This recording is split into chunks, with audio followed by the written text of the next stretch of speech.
Terima kasih sudah klik video ini. Tapi jangan lupa guys, klik tombol subscribe karena subscribe itu gratis. Someone yang kadang dia bilang gini, nggak ngeklik sih Ustadz, gitu. Suka bilang gitu tuh, nggak ngeklik Ustadz, belum dapat Ustadz, belum kerasa Ustadz, atau bukan tipe saya Ustadz, kan suka bilang gitu ya, bukan tipe. Ternyata bisa jadi yang bukan tipe saya itu lebih baik buat kita. Jadi jangan buat syarat yang nggak dibuat oleh Nabi deh. Syaratnya tuh harus kayak gini, tinggi sekian atau apa, nggak usah gitu-gitu amat. Udah ada syarat yang dibuat Nabi kan 4 kan ya, cantik itu artinya menarik, kemudian apa? Berharta, arti berharta ini nggak harus kaya raya, tetapi dia bisa ngelola harta, kemudian nasab, anak orang baik-baik, dan yang paling penting itu akhlak atau agama. Udah aja, kalau akhlaknya baik, apalagi udah rajin ke taklim, insya Allah, udah aja nggak usah terlalu banyak persyaratan. Yang, oh ini bukan tipe saya, bisa jadi yang kamu tidak sukai dari mereka, ternyata itu baik buat kamu. Coba buka nih Al-Quran surat An-Nisa. Baru kemarin kita baca di Qiyamul Lail. Ini Allah sendiri yang ngomong kayak gitu nih. Surat An-Nisa ayat 19. Di akhir ayat 19. Di akhir ayat 19. فَإِنْ كَرِهْتُمُوهُنَّ فَعَسَىٰ أَنْ تَكْرَهُوا شَيْئًا وَيَجْعَلَ اللَّهُ فِيهِ خَيْرًا كَثِيرًا. Kalau kalian tidak suka atau nggak ngeklik atau bukan tipe saya terhadap perempuan, maka bisa jadi yang kalian tidak suka itu akan Allah jadikan di dalamnya banyak sekali kebaikan. Yang ternyata yang bukan tipe saya itu ternyata justru itu yang paling banyak kebaikannya buat kita. Sehingga kalau yang bukan tipe saya tapi bukan karena dia berbuat dosa, bukan tipe saya secara fisik, bukan tipe saya secara style, bukan tipe saya secara gaulnya atau apa, maka ini tidak masalah. Bisa jadi itu yang akan menyempurnakan kita. Jadi jangan hanya mencari yang seperti tipe saya, karena tipe saya itu belum tentu baik. Wa asa an takrahu syai'an wa huwa khairul lakum wa asa an tuhibbu syai'an wa huwa syarrul lakum. Bisa jadi kalian benci sesuatu padahal itu baik buat kalian. Bisa jadi kalian mencintai sesuatu padahal itu buruk untuk kalian. Wallahu ya'lamu wa antum la ta'lamun. Allah lebih ngerti, kalian enggak ngerti. Udah aja. Kalau ada yang emang udah niat baik pengen dinikahin, udah aja. Jangan bilang bukan tipe saya. Kalau memang udah udah cocok nih, kira-kira face-nya, penampilannya udah good looking, udah sesuai dengan selera kita, udah aja, nggak usah terlalu banyak persyaratan. Itulah rahasia kenapa saya alhamdulillah dulu habis lulus dari kuliah langsung nikah, nggak terlalu banyak milih, langsung saya bilang ke Ustadz, saya mau pulang ke Aceh. Kenapa? Pengen nikah. Udah nggak usah pulang, saya cariin di sini. Terus diperkenalkan sama Ustadz, kenalannya tuh agak-agak nggak keren gitu, bukan kenalan di halakoh, kenalan di masjid, enggak, kenalannya itu di lagi beli kebab. Ustadznya lagi beli kebab terus manggil saya, Hanan kesini gitu. Terus dia udah gitu juga, saya datang biasa aja kan dengan penampilan yang saya kira nggak mau dikenalin, mau ketemu Ustadz doang, jadi penampilan saya biasa-biasa aja. Pas ngelihat ternyata ini nih, gimana menurut kamu? Aduh, kan saya nggak pede banget kan penampilannya. Lagi gitu, itu lagi nggak jelas gitu. Saya belum, dulu saya kan kalau di Mesir kalau mau ke kampus masih suka jaga-jaga penampilan pakai gel gitu. Terus bahkan saya pernah ada masa-masa udah pakai gel terus digini-giniin. Masa rambut saya tuh nggak jelas gitu, ditarik-tarik.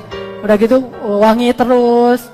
Dulu saya suka fitness, cuma kempes lagi gara-gara udah males fitness apa segala macam. Pas mau dikenalin sama Ustaz, justru masa-masa saya lagi acak-acakan. Tetapi alhamdulillah istri saya ini luar biasa.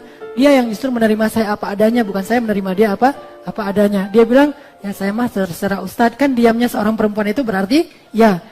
Nah tinggal di saya nih.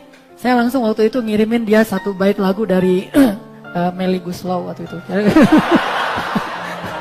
Akhirnya dia jatuh cinta. Udah kita nikah deh. Alhamdulillah sampai sekarang dikaruniai putra putri, dan ini rahmat dari Allah Subhanahu Wa Taala. Jadi jangan banyak syarat, udah aja yang bukan tipe kita asalkan bukan melanggar syariat, itu insya Allah jadi kebaikan. Lanjut, poin berikutnya, ini buat ibu-ibu nih, ayah dan ibu, mudahkan pernikahan, jangan dibuat susah.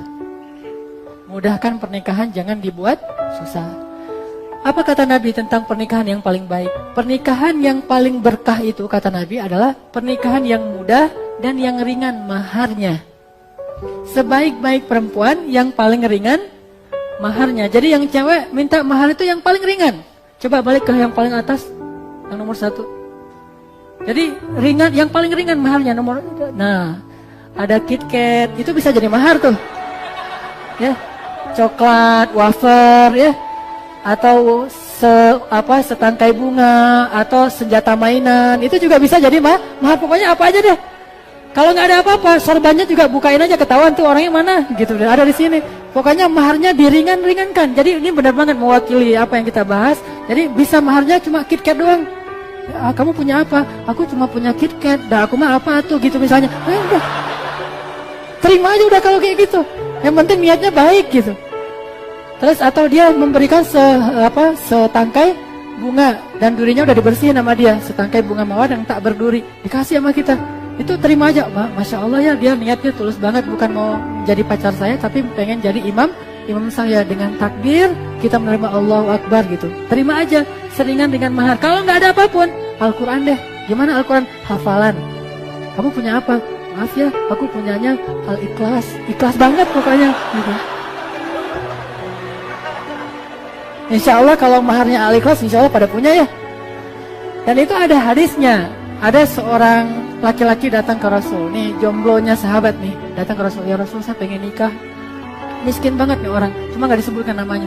Kata Rasulullah, ya sudah, coba kamu pulang ke rumah, carilah mahar yang kamu bisa berikan. Walaupun cuma cincin besi. Pulang dia ke rumah, disuruh sama Nabi. Dia pulang ke rumah, nyari-nyari di rumahnya. Terus balik lagi, ya Rasul. Kata Rasul, gimana? Kamu dapat apa di rumah? Gak ada apa-apa di rumah saya Rasulullah untuk jadi mahar. Terus kamu punya apa? Gak ada apa-apa ya Rasul, cuma punya sehelai baju yang saya pakai sekarang ini. Hah? Kalau kamu kasih itu sebagai mahar, terus kamu pakai apa? Kan gak keren banget kan ya? Pernikahan bajunya mana?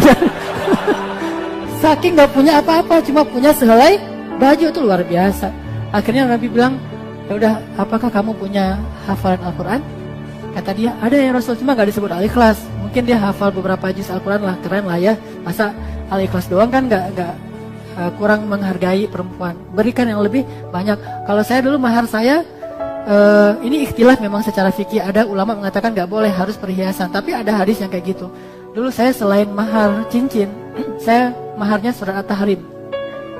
Surat At-Tahrim itu salah satunya adalah ku anfusakum wa ahlikum naro. Hafalan surat At-Tahrim. Waktu itu saya belum hafal, langsung hafal cepet-cepetan.